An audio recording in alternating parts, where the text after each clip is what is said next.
Hello everybody, agus fáilte go dtí an léicht an seo mar an seandálaíocht agus an béalaid is Tony Kirby is on and down. So welcome to the lecture tonight about the folklore of archaeological monuments. My name is Tony Kirby.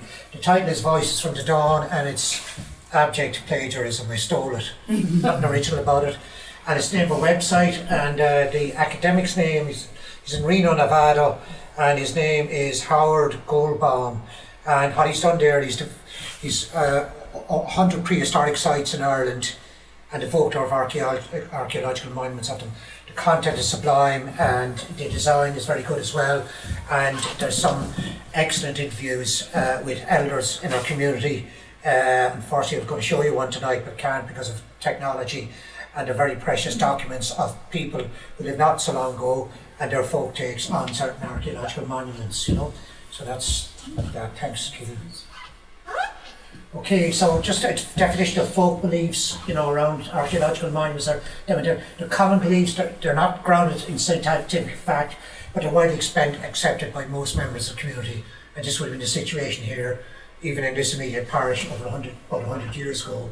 And over time, ancestors developed stories in order to understand all the world around them. It was a pre-science age, and they had a desire, just like us today, to understand all of the things around them, like, you know, the monuments, the built world, the natural world, and events that would happen to them. They needed to make sense of them, and they were resorting not to science as we do today, but to their imagination in order to come to terms and make themselves at ease in the world they were living in.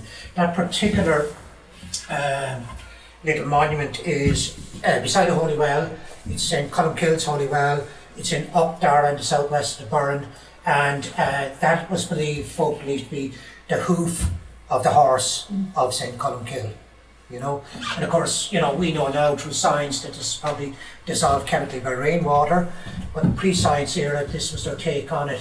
And if it seems kind of something like a bit of, you know, Irish Paddy Macaroni, this kind of stuff, this is a universal idea, the idea of imprints in stone across the world, you know, representing imprints of devil, Jesus Christ, Buddha, and a vast panoply of saints. You know, it's quite common throughout the world. They're called imprint signs. This one in particular is the imprint of a horse's hoof in the folk belief, you know. And there may have been ritual pertaining to that in its time. It's still there lying by the Holy Well.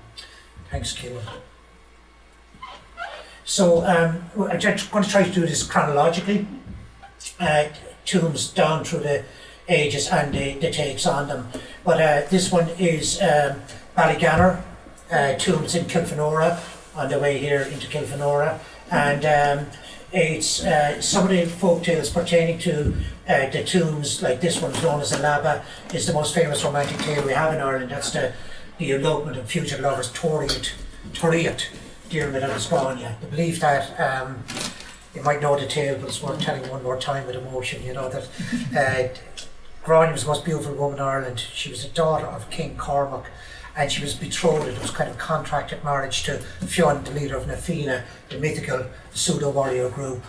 And on the evening of the celebration of their prenuptials, Grania was not taking the idea of going away with this elder, Fionn, and she drugged the entire party. But not only she did that, she put a spell on a beautiful young soldier of Fionn's called Diarmid, and they eloped together. And the place they eloped to and got chased to were by Fionn and his warriors were mainly caves and megalithic tombs. And I think Dr. Harbson, the late great Irish archaeologist, said once that means these prehistoric tombs were Ireland's first bed and breakfasts. Yeah. And they got to Benbulben and Sligo. They were told under no circumstances go into a cave, which is only one entrance exit, but two, and they went in with only one. He got gored by a boar, Diarmid, and Fionn and his warriors landed on the scene. And the only one who could save his life was Fionn, the leader of Na Fianna, from cooked water from his hands, and he refused to do so. At which point Oisin, son of Fionn, Finn, said, if you don't save his life by administering water, I will kill you. At which point Fionn decided to administer a cocked hand of water to Diarmid, but it was too late and Diarmid died. And the epilogue is that Grania live their life of grief thereafter. We're not in Hollywood here, like, you know. But these were believed bodies believed to be lavas, you know, and referred to as such, and places of refuge, as Jim McGraw genuinely believed to be so. They're associated with fertility ritual. Men and women, this is the last couple of 100 years, would have slept overnight on them, a man and a woman, to rectify the defect, as you say, the Victorian language is not very nice language to describe it. And it's just an antidote to barrenness. And a case of romantic transgression. I'm being very careful with my English now. Because Healy Dutton, in 1808, he was doing a mapping of Ireland. I forget exactly what it was. A scientific survey of Ireland. He arrived on horseback into an area around Kilfenorda's tomb. He asked directions from a young woman to Ballyganner tomb, and she said to him, "Are you a stranger?" And he said, "I am. Why do you ask?" He said, "Because it's traditional belief around here that if a man and a woman together end up in one of these tombs, the woman cannot reject any entreaty the man makes of her. She didn't want others to know that she'd be going there with the man, like, you know." So you have places of romantic transgression. And finally, the fate of tomb violators. This is another folk belief pertaining to the megalithic tombs. It's bad luck if you violate the tomb in any way. So kill it if you have gone, please. So we draw the brand. Thank you. But could you go back? I don't want to see that. No, just to swear, talk seriously about a man from this parish called Paul Keane. Paul Keane lived up in a townland called Parknavinia. We should have had a photograph of the tomb there. And the highest density of these type of tombs, what are called wedge tombs in Ireland, were around his house. And he had a lot of knowledge of them, Paul, and a lot of folklore pertaining to them as well. And in 1991, he did an interview for Voices from the Dawn, for the Dawn. You can do there about 2 to 3 minutes, and he was 88 years of age. And he told Howard Goldbaum the following, and I see we haven't got the video clip. But the story I heard about that was there were people breaking stones on the road. Remember they were breaking the stones with the hammer long ago. And he thought they were very handy inside there, and that he'd throw them out over the wall of the road. So somebody told him not, that it wasn't right to interfere with that. So he kept going. And he went, after about an hour or two, he got a violent pain in his side. And he had to quit. And he went home and he went to bed. And as soon as he went into bed, the pain left. So he got up again and he came back again. And he laid it throwing out more stones. And back comes the pain again. So he went back home and into bed again. And the following day, he took the same procedure.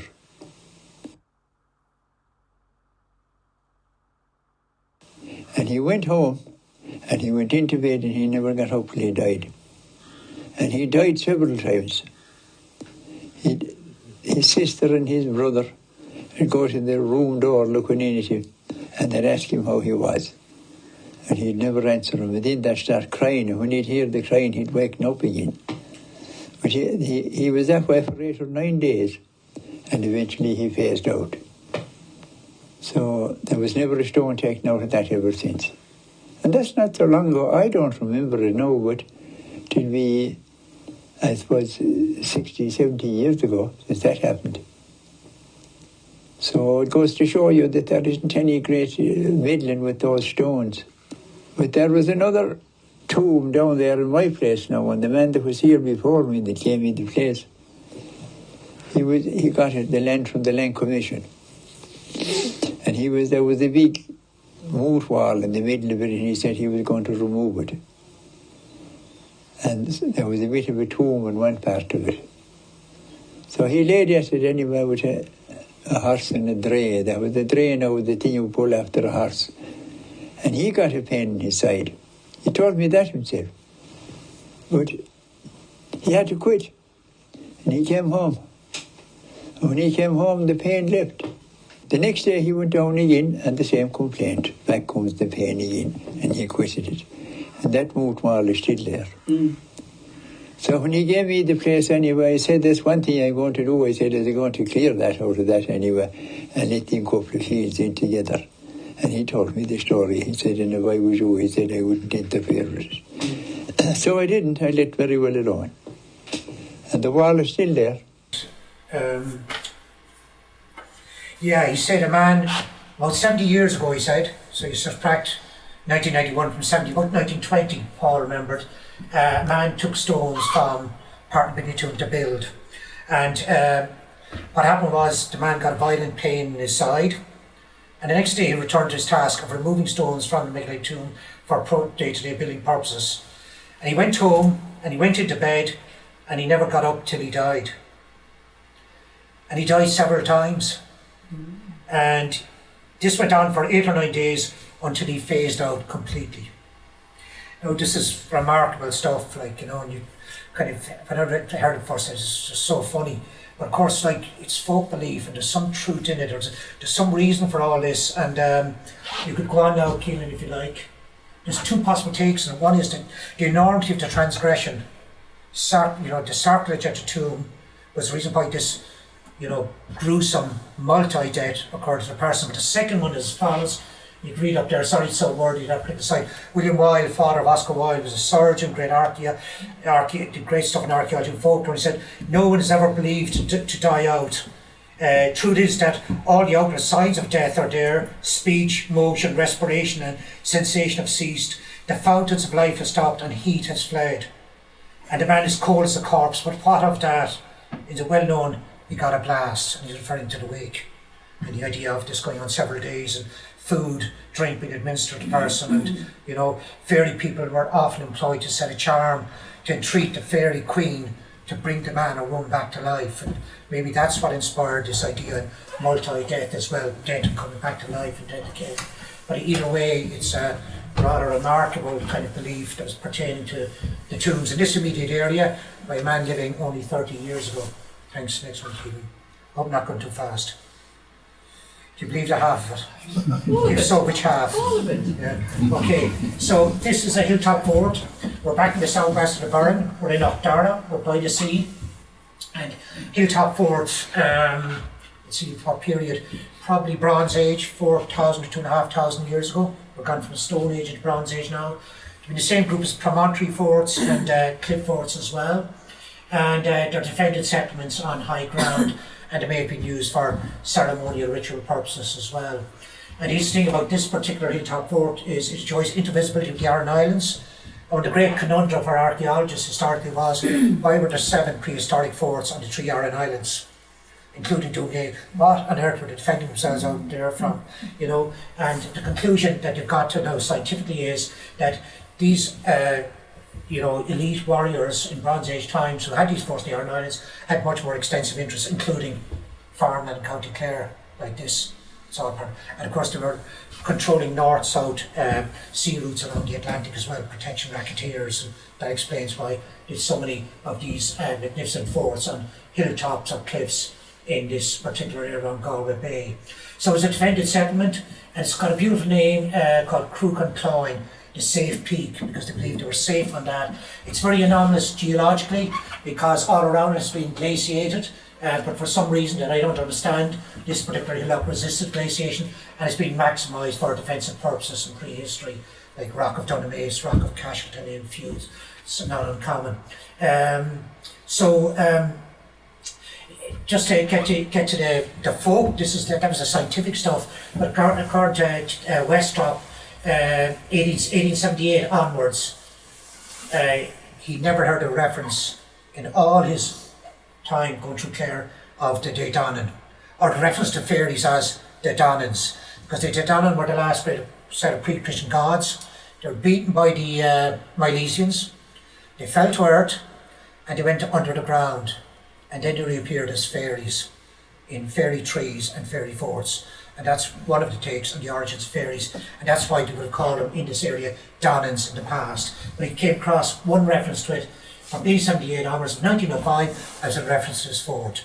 A local person said the Daenans occupied. So it's interesting to see when the last reference to Daenans was over 100 years ago in this area of Clare. Ancient deities, they're metal workers, they're druidic arts, and they knew magic technology. And he was told, again, Westrop, cross oneself when one is entering the Garth to counteract the fairies. Garth is the enclosure, and he was described as the most dangerous fairy fort. So one night, anyway, according to Westrop, who was very rigorous academically, a bunch of lads were badger hunting, and they took refuge at the top on the top of the fort, within the fort, and was still alive.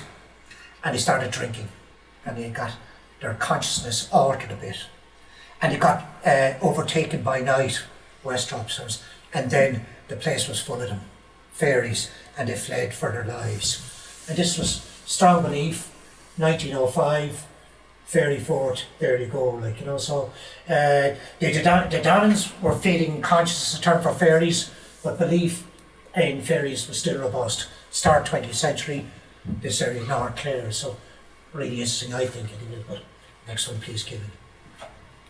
Hilltop forts were still on them. There's a second example, and this one here is a most conspicuous and enigmatic mountain. It's called Turlock Hill. It's the most northwesterly hill in the Burren, hexagonal in shape, and it's got 140 round houses, it's got a burial cairn, and it's got this massive walled settlement, like wall enclosure around it, and the location is really significant. I described it earlier on, conspicuous hill in the northwest of Burren, just at the frontier with other places. And the findings as well were kind of, Stefan Berg, the great archaeologist, his findings were complex as well. And the location of the findings would suggest to him this was Burren Upland Community's den. It was ritual more than secular, more for ritual purpose than secular, the hill, and that all of the other hills in the Burren, the prehistoric farm communities on hills in the Burren, that would be a reference point for them, the most significant reference point in terms of ritual and spiritual belief, you know. But that's, again, science. Our friend Westrop was going to that tomb one day, that Hilltop Fort one day, and he asked a local man, you know, heading for that fort, you know, anything about it, and he said, the man, the local herdsman said, oh, the Irish militia hang out there, and the Irish militia would be a reference to the Nefina, another mythological group, rather than the Donnans. Of course, Nefina was led by Fionn, we mentioned them earlier. They were hunters, they were warriors, and they're a pseudo-historical group, obviously, and they're part of the mythological cycle of Nefina. And it corresponds historically to Gaelic Ireland, Iron Age, early medieval, early Christian Ireland, and that's the folklore, you know. But so it's kind of interesting that historically it's Bronze Age, but the folklore places it in Nefina correspond to Iron Age, medieval, like, you know. But this is really incidental, pedantic stuff, you know. The main thing is that this hill was believed to be an outpost of the Nefina, who did like high ground for their hunting, including here Clifton Hill would be the great, believed to be the great hunting grounds of Nefina. So that's another hilltop fort associated with the first one. That was associated with the fairies. This was associated with a mythological grouping. Like, so one is folk belief, one is mythology, but they kind of, you know, one blends into the other. And this was the folk belief around here in the past relating to that hill. Hope I'm not going too fast. Let's stop. I speak more slowly. So stone alignments. Period is, Bronze Age was up to 4.5 to 2,000 years ago. Stone alignments 2,400 to 900 BC. 2,400 to 900 BC would be around the Bronze Age. I would say it would be 4,400 years ago. So, and they were perhaps linked to celestial events. We don't have many stone circles in Clare or stone alignments. A lot of them down around West Cork, I think, you know, they have a geographical bias. And the folk belief pertained to these, that a lot of them, that they were petrified people. It's really colourful stuff, like, you know. And this is not yesterday or today, because remember the story of the wife of Lot and her husband? They were leaving the damned city of iniquity, which is called Sodom, and told one thing on their way from the city, I think, which was going to burn. She said, don't look back. And what did Lot do? She looked back, and what happened to her? Lot's wife, she got turned into a pillar of salt. And these, a lot of these stone alignments or stone circles are believed that there are people who transgressed and as a result they got petrified into stone. So this particular one is from Canuck na Far Brega, the hill of the false men, and it's in Tulla, and it's got wide views around the countryside. And the belief here, there were 7 stones there. There's only 3 remaining now. That the 7 robbers who ill-treated St. McCullough, St. McCullough's bull. St. McCullough is the local saint. He was building a church. He had no time for kind of, domestic things like going and getting food. So they tame a blessed bull, and the bull's function was to go into the Ennis, for the abbey there, and get food for him, and he ran the errands for them. And these robbers, 7 robbers, killed the bull, and they were turned into stone. And that was the belief pertaining to that. And Mary Harrison, I think her name was, I don't know if you know Paula, she had a pub near this. And she's interviewed again, fabulous video clip on the Voice from the Dawn.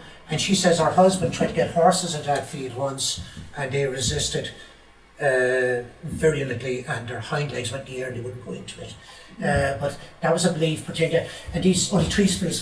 The sources for this, by the way, are the school's collection, 3738, the 12th century life of the saint, and plus the witness, Mary Harrison, no less. So there's 3 different sources to this, and these are fascinating things in the landscape.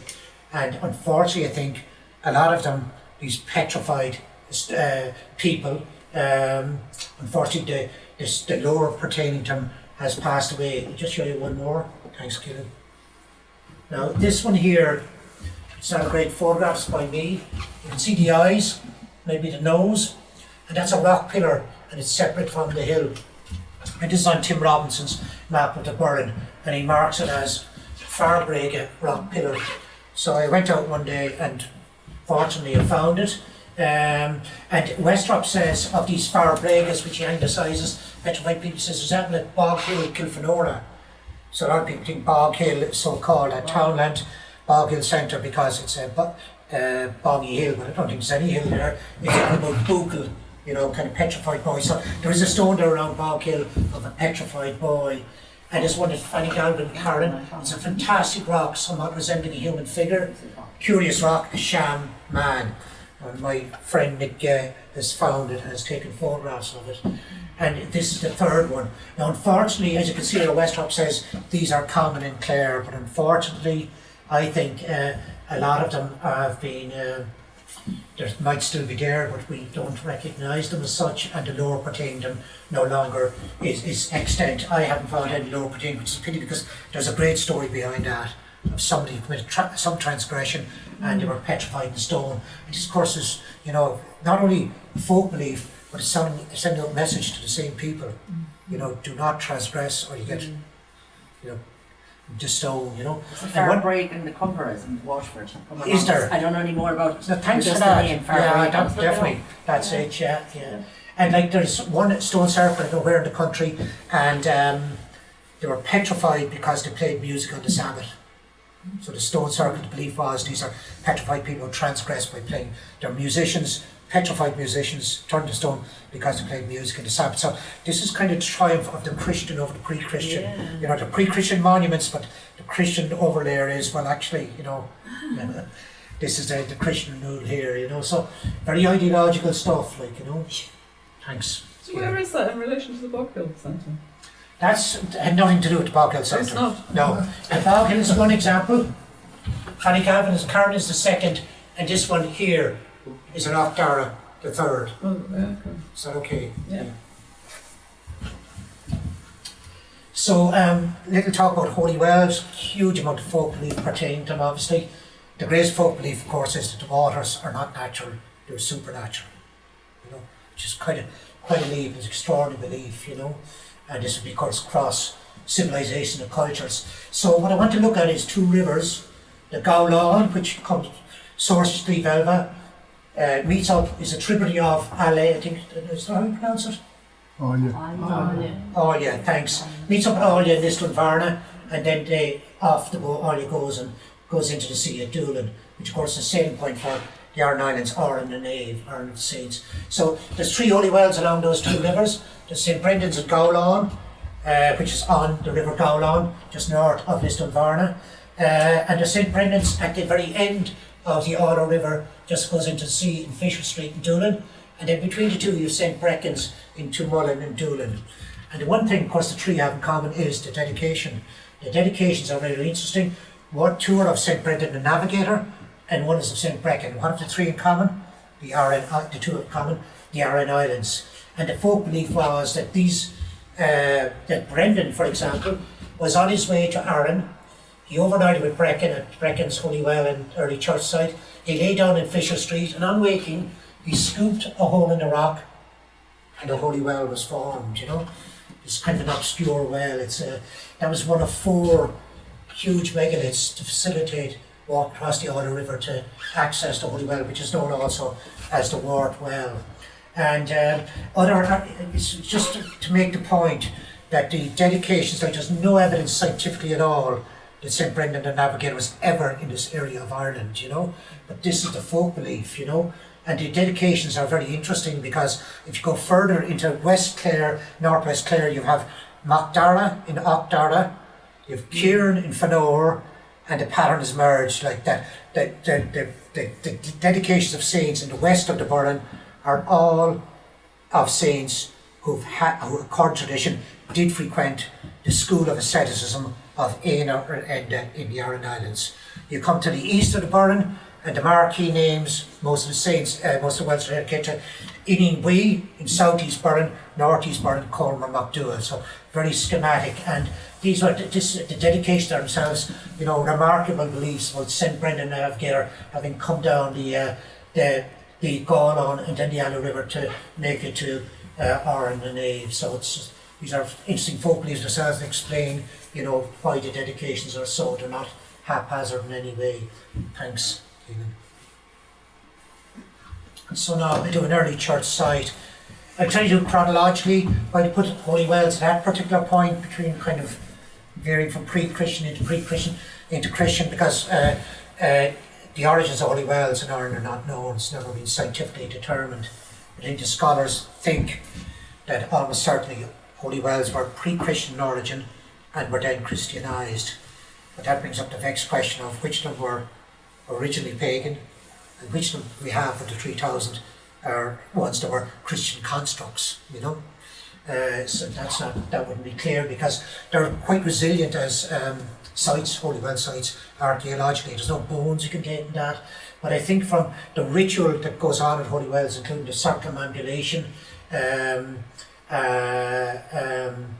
amongst other things, would suggest that they're pre-Christian in origin. So that's why I placed at that point pre-Christian going to Christian.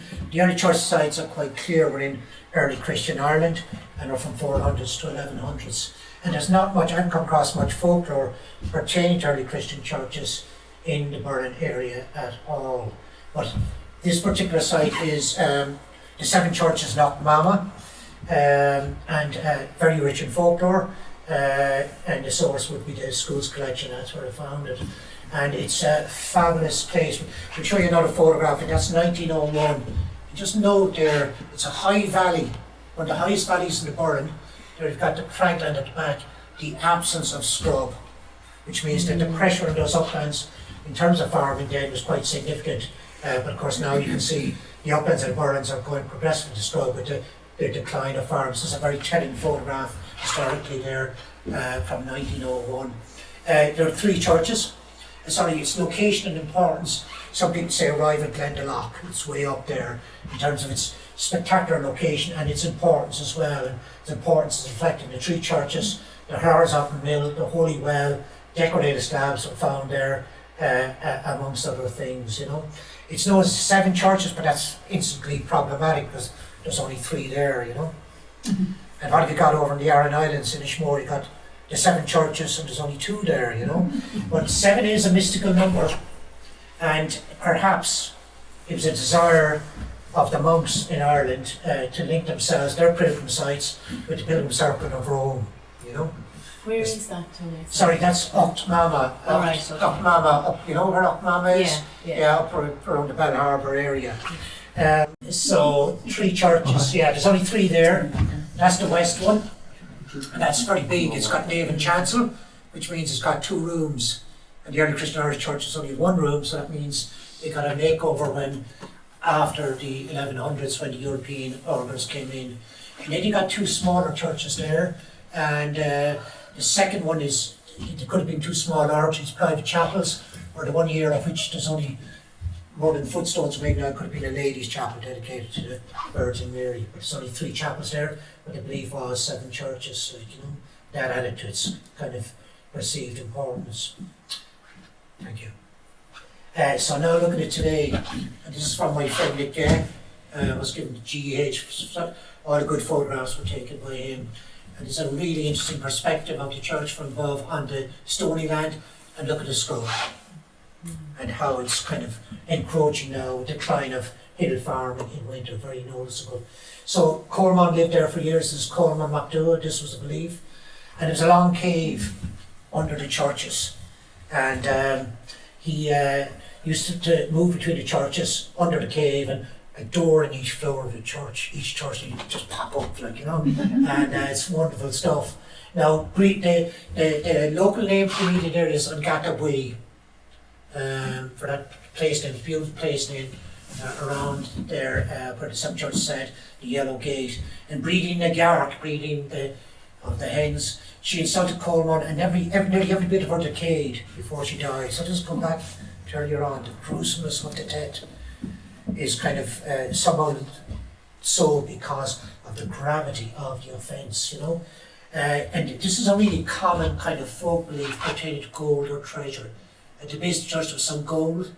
Patrick Mark kept in with steady, he struck the gold, 6 bars, next morning went back, piece of metal, So there's a real moral in there, just don't go after it, don't get materialistic at these sacred sites, And in another one in similar vein, an old cement stone, Coleman inscribed a name on it, put there by Coleman.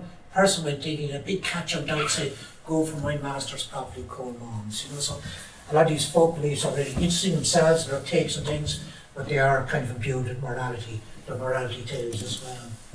Thanks.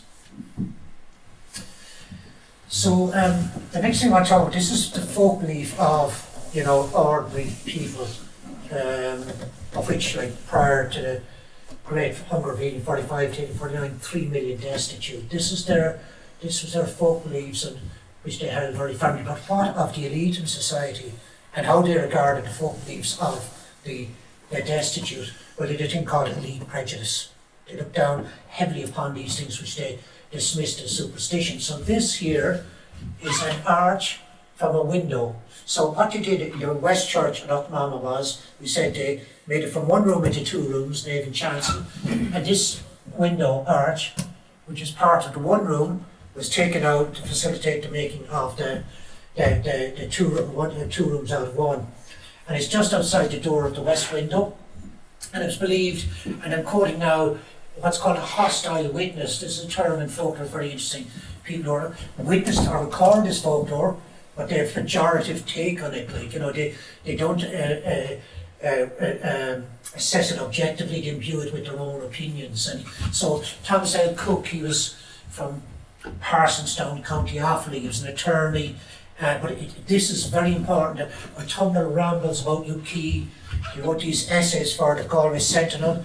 There's a scrapbook, the Gallagher scrapbook was online on the Clare Library. It's an immensely important document of around the famine times in Ireland, and he does dwell a bit on the poor people and their vernacular culture, and it's really precious stuff. But he says the neighbouring peasantry believe or pretend to do so too.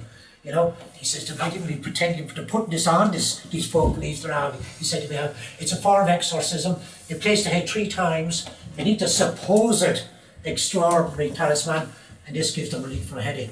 And, facts are they did it because they believed it, and it wasn't supposed at all. This was for them a talisman, and this is, of course, folk medicine. When they're around folk belief and folk medicine, this was part of their folk medicine as opposed to conventional medicine. And the superstitious belief seems to be a vestige of the Celtic creed, and it's certainly a vestige probably from, could be a pre-Christian vestige, but that's heavily imbued with elite prejudice, and that's the 12th century art of the dismantled church window, so that's that. So into Kilnaboy, into where we are. It's an amazing situation we're in this post office, because we're on the grounds of an early Christian monastic site, even though the modern road bisects it. So it's only across the road, somebody parked there. And that was early Christian in origin, and it would have been early Christian monastic site, and early Christian monastic sites would have had a large footprint. So we're actually standing in the early Christian monastic site as it was. But and also we're on the grounds of something else as well. That's just down here, a couple of 100 yards. We have a 17th century fortified house of the Bloods, and we're standing in their grounds as well now as well. So it's really riddled with history, the place around us. And I'll deal first with this, the double armed cross, which is on the gable of the church across the road, and then we'll just have a look at folklore pertaining to the 17th century residents of Bloods at this side of the road. So it's a double armed cross, exceedingly rare in Ireland. There's one from Kilkenny, County Westmeath, metal of material in the National Museum in Dublin. I don't know of any other. I think it may be Byzantine in origin, but it's found at ecclesiastical sites around Europe. And the idea is that in medieval, around 1000, 1100, 1200 after Christ, there was an upsurge of pilgrimage across Europe, Christian pilgrimage across Europe and in Ireland as well. And it was very competitive between different church sites in attracting the pilgrims. The pilgrims were two things. They were like pilgrimage today, whether it's Muslim or what's the religion? Hindu, Muslim, Roman Catholic. Pilgrimage is big business. Two things: there's revenue, and secondly, there's ideology. You've got a captive audience, and you share your kind of story with them, So their pilgrimage is big business and strong message, very important message to share, and that's why there would be a lot of competition between different pilgrimage sites. And certainly this was the case in North Clare. For example, at Temple Cronin in Carron, there's two relic shrines, one of which was believed to house relics of St. Coleman. And that's branding, it's like marketing, it's like 21st century style of trying to attract in the pilgrims. And anywhere in Europe on the medieval church sites that you had a double armed cross, they were saying, we have a true relic of the cross of Christ. This is big ticket stuff, They up in Temple Cronin have only got a relic of Cronin, It's very competitive, the whole thing. And but seriously, what they did was the Crusaders, going to the Near East, would have brought back relics of the true cross. And it could well be the case that Killaloe Church would have had a relic of the true cross, wouldn't exclude it in any way. But that's all about science and history and that. What about the take of it in folk belief, This is from the school's collection, 3738. When people were being persecuted that much, and I presume this is around the time of Cromwellian's 1600s and that, the Pope sent a papal legate called Nehemias Nestor. I googled him, couldn't, no show, to comfort him. The people there were very proud. He carved a lovely stone cross in the side wall of the church in our roots. It's a beautiful interpretation of it, that was the people of the area of Killaloe carved that side wall of church, and it was kind of like out of gratefulness, for the Pope sending a legate here. Now, the idea of the Pope having sent a legate here is unlikely, and what is definite is that that was not carved by, local people out of pride or anything. That was carved by the religious community in the desire to attract more pilgrims. But the folk belief is important to document as well. Yeah, that's a hint at Cromwell, probably the persecution. So we go on to the next one now. And this is a photograph from today, Took it today. I just thought, geez, when I was taking it. That chimney, which is extremely tall and is 400 plus years old, withstood storm on the other night. It's remarkable, it's withstood 180 kilometres an hour winds. Is fantastic. And that's the inside of the house of the Bloods. So the Bloods came here to settle in around 1600. And the way they came here as settlers from Britain was, getting land a portion of here was, they were invited here by the O'Briens. To help them, the O'Briens, quell the unruly Irish. And it's a fascinating little line, that, because it tells you so much about our history, that, you know, it's not conventional. Brits bad guys, Irish good guys. This is kind of a bit convoluted, that the O'Briens had changed sides as early as the 1500s. And you all remember this from school, Surrender and Re-Grant. You know, they surrendered everything. And the last, whoever he was, chieftain of the clan of the O'Briens in 1500, overnight became a baron of Inchiquin and went to British side. And it's an inconvenient truth that those who did, you know, take up and surrender and Re-Grant were complacent with the British, in the British government, I should say, or lead in the maladministration of Ireland for centuries, you know. So the Bloods were invited in by them, and the Bloods would have had common cause with the O'Briens, you know, in kind of maintaining the very skewed socio-economic order. The take on it is as follows against schools collection. In Cromwellian times, which is about 1640s, you had the Civil War in Britain, and Cromwell took the throne. A regiment of soldiers was sent by Cromwell to Kilnaboy. They built in Cowal Moor, which is this residence, and they used to hang people there going to mass. Now, this is problematic historically because this was not built for a regiment of soldiers. It was a private residence of the Bloods. That's number one. And number two, the Bloods were Cromwellians themselves. They were. They were Cromwellians, but even if they were the most fervent of Cromwellians, they wouldn't be hanging people at their residence, you know. It's most unlikely. And anyway, you know, in terms of the Bloods, there's Edmund Blood there. They initially lived on Cowal Moor, 1600 when they arrived, Edmund Blood. Around 1640 they moved to Applevale. But the Cromwellian regiments in the area, if we want to find out where they were at Lemonade Castle, the garrison, the O'Brien Castle by then, Inchiquin further down the lake here, and Dysart. So, you know, these were the garrisons. This was not a garrison. In terms of hangings, hanging of people for frequenting church, there's no evidence historically that happened in this area. That's not said it did, but no evidence. The best I could get was two priests hung at Ina. And in terms of reference to churches, it is also questionable because by then, certainly by Cromwellian times, there was very few churches left. I think in the whole diocese of Killaloe, of which this is part, there's only 15 priests left, you know, and mass was at Rossrocks and other superstitious places.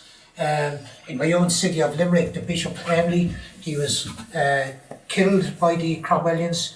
He was decapitated and his head was impaled on St. John's Gate, you know, in Limerick City. The Cromwellian folklore is fascinating, you know. It really is in Ireland because a lot of it's quite exaggerated and highly inaccurate. It makes him out to have done. He was obviously a gruesome chapter in Irish history. In Drogheda, for example, they killed 2,000 when they breached Drogheda, the siege of Drogheda. The Cromwellians killed 2,000 militia, Irish militants, and an untold number of civilians as well. Like, you know, so contrary to conventions of war at the time. And Wexford. Sorry. Wexford also. Yeah. They did the same thing. Yeah, Wexford as well. With all the friars. That's right. Yeah. So the definitive book on the subject, Cromwell's by Micheál Chuckrool, is called God's Executioner, because you know, these people, these huge numbers that were killed in Ireland were killed in the name of God by him, like, you know. But the folklore pertaining to him is of war crimes, religious persecution, and ethnic cleansing. But some of it is kind of it's questionable historically, you know, even though as a figure in Irish history, it's a gruesome chapter by what essentially was a military dictator, like, you know. So, but it's interesting. It's an interesting chapter in itself, to the Cromwellian folklore, because it is exaggerating a figure who doesn't need much exaggeration, but that would be folk belief in itself. But that's the folk belief, and it's very interesting pertaining to Cowal Moor, just a couple of 100 yards away, you know. It's very interesting. Tony, you mentioned that the Bloods moved down to Applevale. Yeah. Did they leave on Cowal Moor? They did. Why did they go down? Yeah, they did, and I think around 1640 they left, which only to make they only lived there 40 years. I think there was an Irish insurrection in 1641, and they felt safer down at Apple Vale, I think, you know. There's a big headstone in Kilfenora Cathedral, you know, it's one of the most prominent ones. Neptune, is it? Yeah. Yeah. He was born at sea, I think, was he? Yeah, the one that was involved in the attempt to steal the royal, was the crown jewels, wasn't he? Yeah, that was It was a nephew of... that was Thomas. Thomas, okay. He would have been the third generation. Okay. Neptune, I think, was a son of the very first, which was Edmund, but Thomas was the third generation That'll that be on came over. 16 later on. And Thomas, yeah, he did an extraordinary character, and they were Cromwellian. So when the king got back to power, the Restoration, they'd backed the wrong horse, you know.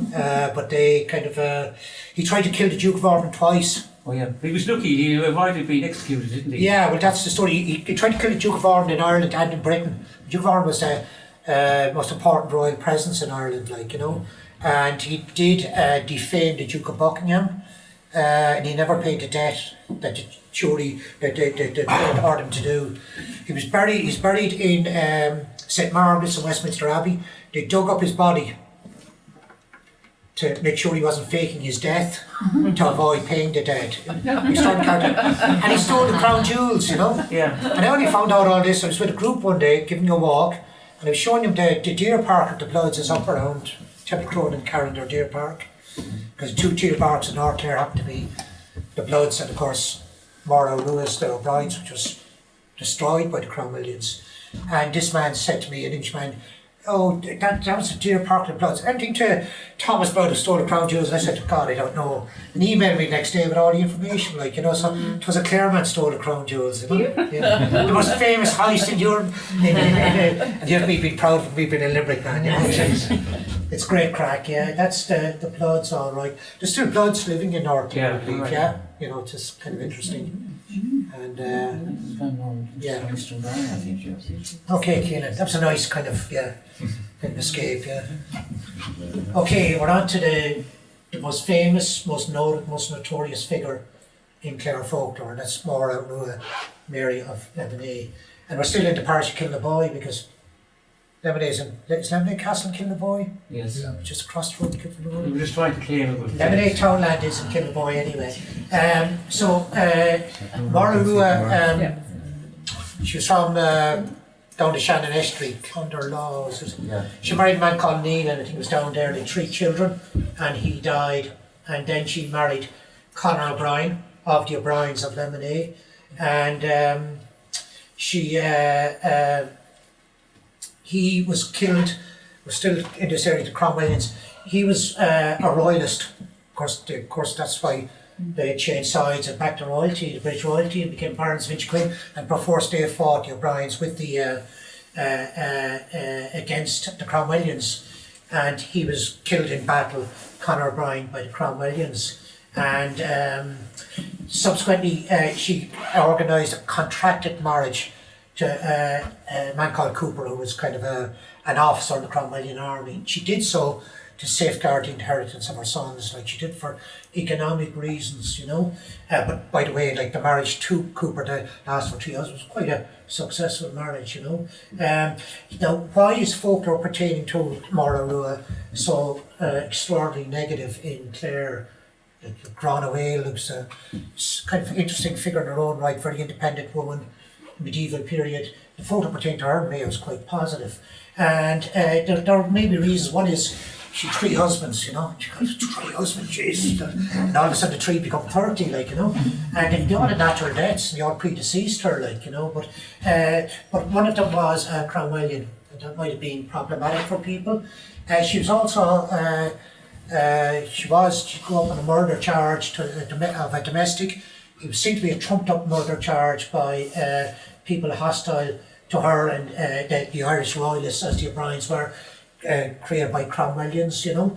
And she also currently was into land speculation, and this may be the thing that condemned her in terms of a fate of negative folk belief.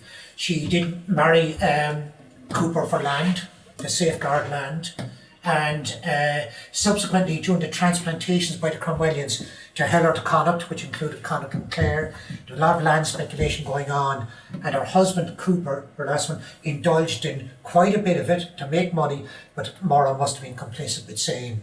And this may be the reason that her obsession with land may have been what sentenced her to this,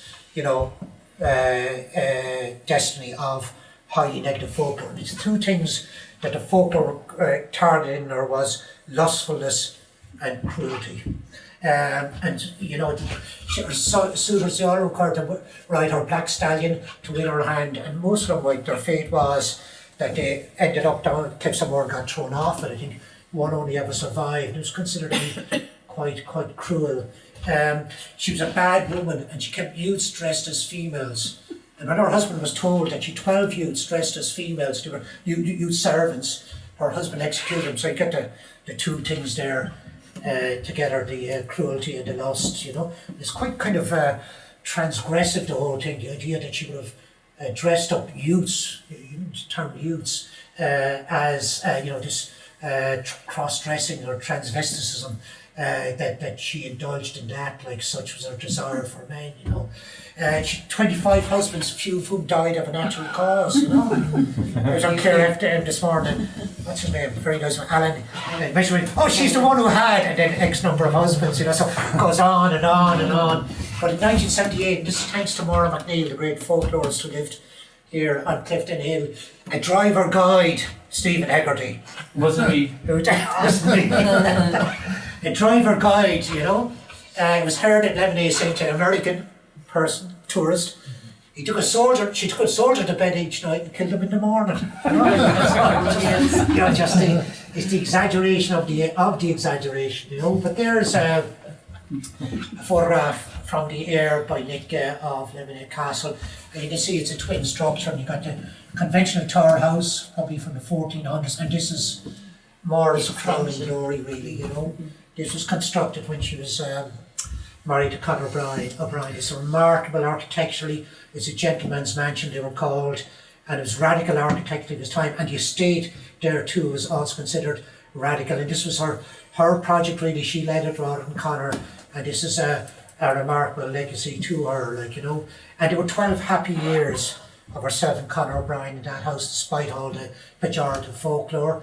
And Maura McNeil says we should remember Maura for this, rather than, the folk beliefs pertaining to her, even though they're very important to understand as well, So the next one, please, Keelan. Thanks. And this is our second last slide. And this is Maura McNeil's book on Maura Rua, Lady of Lemonade, published by Ballinakillen Press, which is no more. And this was, I think, Maura McNeil's last book, or last opus. And this was kind of, Maura McNeil got really personal about this. She thought Maura Rua was kind of a tale of two Mauras, and she kind of associated herself with Maura a lot and empathised with her greatly. And the happiest years of Maura McNeil's life were when she moved back here from Harvard with her husband John Sweeney, built the modernist bungalow on Clifton Hill, and this was probably, even though Lunasa, the great encyclopedia of the Pre-Christian Festival, is considered critically to be her greatest work, this was the work that most enthused her. Such was her passion for Maura Rua, Lady of Lemonade, her most enthralling project. And of course, both of them were strong women in troubled times. Maura McNeil came out of troubled times, as in the birth of the nation. Owen McNeil would have been the leader of the Volunteers. Was Owen her father? Or at the very least her uncle anyway. But she did come out of very troubled times. And she says about Maura, she protected her children's interest in their heritage lands, and it was a norm for the time, and it made her strong as well. It helped to build her up as a very strong, independent woman economically as well as socially, this protection of the children's interests. And as I said, her greatest happiness was those years with Conor, and her legacy should be read in Lemonade Castle Naughton legend. And she said Maura was a beacon of hope in 17th century Clare, which was extraordinarily turbulent times in Clare in Ireland, and she called her a star, kind of like, it's great stuff, So the last slide, I think. Oh, sorry, it isn't. we're on to one more archaeological monument at that last side, and that's Killeen's or unbaptised children's burial grounds. And I have not come across much folklore pertaining to unbaptised children's burial ground in the school's collection, because I think probably the reason is it's a deeply sensitive subject, even amongst adults at those times, and even to the extent today. So elders were sharing folklore with kids about 11, 12 years of age for this project, and I suppose they may have held back on the Killeeny to the extent. But having said, the Killeeny are associated with spirits. The folk belief pertaining to them is that,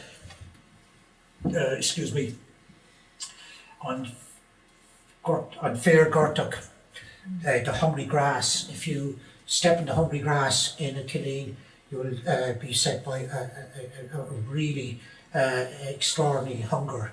And the other thing is, if you step on Fode Merrick, the kind of the merry sod, you lose your way in that Killeen, and the only way to find your way back in is putting your coat on inside out, you know. And it was associated with kind of the infants who were unbaptised children were regarded not really as kind of peers of the majority of the community, who looked on the infants as kind of fairies, you know. And that's why when in the last 20, 30 years, when communities reclaimed some of these places and priests did actually bless these sites, some people started calling them ideologically angels. No longer the term fairies to describe these people, but these babies buried there, but angels, which is kind of quite ideological kind of reclaiming the children as human beings, you know. And this is a story from Ballyvalehead, which is up around New Quay, and it's in the folklore schools game. And I think it's quite interesting that there's 3 men crossing this Killeen. It's not recorded. There are a couple of slabs there, and the scrub has encroached, and I'd hope to approach the farmer there maybe and have a chat with him about it and see what would he have any knowledge about it or that, or amongst other things. But it's not a protected national monument because it has not been recorded, and of course the numbers of Killeen is understated. Unbaptised children from 1600s under Roman Catholicism up to 1960s. Across Roman Catholicism, the canon law was that a baby was unbaptised and died hadn't been cleared of original sin because it was not baptised and could not go to heaven. So they went to an intermediate place called limbo, and their fate after that was unknown, uncertain. And that's their soul in the afterlife goes to limbo, but their body in life or in the afterlife and on death does not go to sacred ground. It goes to unblessed ground because they're not worthy, they're not part of the Christian family, they're not worthy of sacred ground of the Christian family. So these were kind of unblessed grounds that the bereaved would have chosen for their children. It's a category of otherness. The archaeological excavations find a minority of people buried in a lot of them are adults. So category of adults were not considered to be fit for Christian burial and heaven in the afterlife. Like people get washed ashore. There's no evidence that they're Roman Catholic or Christian or have been baptised. Women who die in birth, because the function of birth is to give life, not to die. It's considered an anomalous death. Death by suicide, anomalous. Again, people with mental and physical disabilities, amongst others. You know, it's kind of a harsh doctrine came to an end in the early 1960s, and now unbaptised children have the right under canon law to be buried in conventional sacred ground. The fate of them in the afterlife, what's happened to all these people who are in limbo? According to church, there's reasonable grounds for hope that they may make it to heaven. It's an exercise in verbal gymnastics, perhaps because if the church were to say they were cancelling the debt and these people are getting to heaven, it might for them, this is the hierarchy of the church now in Rome, they might feel that it's undermining the sacraments of baptism and sin. And so still at higher up there's a bit to go in terms of kind of ceding a bit on this doctrine, which is very harsh. The harshest thing of all, of course, is for the mothers of kids who've died, who are of the faith and wanted the children baptised and couldn't, and they passed their whole lives with the loss of these kids very young, and the idea that they might not see them in the afterlife. It's remarkable stuff, and Ireland has about 1,500 of them, and that's probably the biggest concentration in Europe per capita. And the reason partly is because prior to the famine, there was 8 million here, 3 million destitute, very few priests. Infant mortality is high, so a lot of children dying unbaptized because there's so few priests to baptize them. You know, and that would explain in part why there's so many of them. So anyway, there's 3 men crossing this Killeen, and on crossing Killeen, one of the 3 men said, "God be with the girl that was buried here the other day. If she was alive, she would help me milk the cows. The Lord have mercy on her soul." The voice came up very plain and said, "The Lord have mercy on the dead." And it's fantastic stuff again as a folk belief, because number one, of course, the idea that baby's supernatural is not the dead speak, but what her reply is, "God have mercy on the dead." You know, our point of view is have mercy on them all. And of course, these people didn't have mercy, was not their lot, you know. So these unbaptized, they were regarded as the rest of the spirits, not angels, and they were more fairy-like. And Killeen, of course, have a dual reputation. They're graveyards, historically, but for the majority community, there was a place of dark, malevolent activity, you know. And of course, finally, it says this folklore indicates the uncomfortable extent to which society was indoctrinated in the belief that cattle brothers and that they were not part of the Christian family, that the doctor or all the folk beliefs pertaining to Killeen and the unbaptized, you know, the folklore and endorsed the church view and things, you know. In this particular parish, in the school's collection, the folk belief was, do not be in a house where there's an unchurched woman. It's bad luck. An unchurched woman is a woman who, up to 1960s in Ireland, after having a baby, would have to repair to Roman Catholic Church within 6 weeks having the baby to have a purification ritual. And if she died in that 6-week period without having been churched, she would her lot would be clean in limbo. And if you were in a house, this was the belief, this is 1920s and 30s, and an unchurched woman in it was considered very bad luck. So this endorsing the view of the church that these people are category of otherness, you know. The last one. Just about Nora McNeil,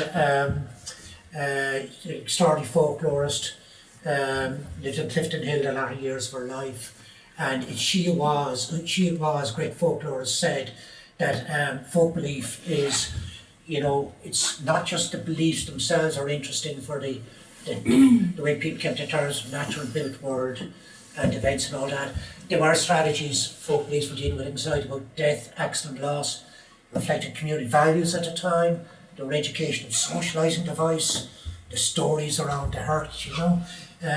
They're more a wish fulfillment, or just not for fancy escape, you know, as some of these stories we had tonight were just pure escape. And of course they're part of the fabric of the everyday life of people. Garmagov, thanks.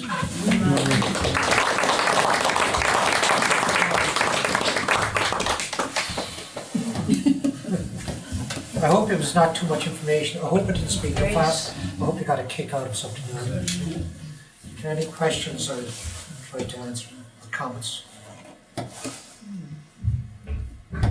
The stone figures, Tony. There's another stone figure down at Hulcoin, I think it is, right out on the rocky places there, called the Sitting Man.